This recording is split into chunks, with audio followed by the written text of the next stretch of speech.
आज हम आपको राई की कहानी सुनाने जा रहे हैं।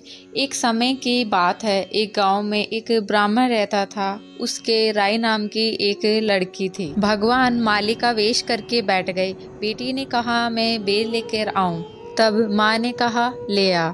राई बेल लेने गई, तब भगवान ने उसकी आंखों में मिट्टी डाल दी। तब वह रोती हुई माँ के पास गई। माँ ने कहा तुम रो क्यों रही हो? बेटी ने कहा मालिन ने मेरे आंखों में रेत डाल दी। माँ बेटी मालिन के पास गई। तब मालिन ने कहा वो तो यहाँ से चली गई। वहां से चलने लगी तो भगवान रास्ते में वैद्य का रूप लेकर बैठे थे।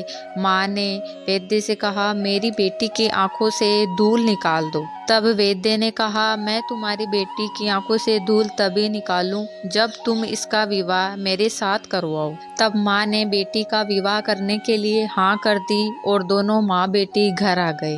माँ ने ये सारी बातें अपने पति को बताई और उन्हें कहा कि आप बाजार जाकर शादी का सामान ले आओ। राई के पिताजी बाजार सामान लेने गई। तब गुड़ की दुकान पे गए तो गुड़ वाले ने मना कर दिया कि हम तो भगवान की शादी में सामान देंगे, तुम्हें नहीं देंगे। ऐसे करते करते सुनार घोड़ी बाजे वाले सब ने मना कर दिया कि हम तो भगवान की शादी में जाएंगे। तब वह निराश होकर घर आ गया।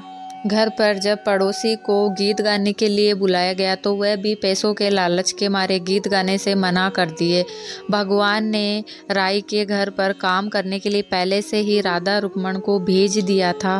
विवाह का सारा सामान गाड़ी में भरकर भी भेज दिया।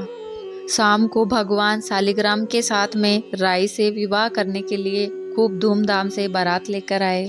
दोनों की धूमधाम से शादी हुई। बोलो राई शालिग्राम जी की जय।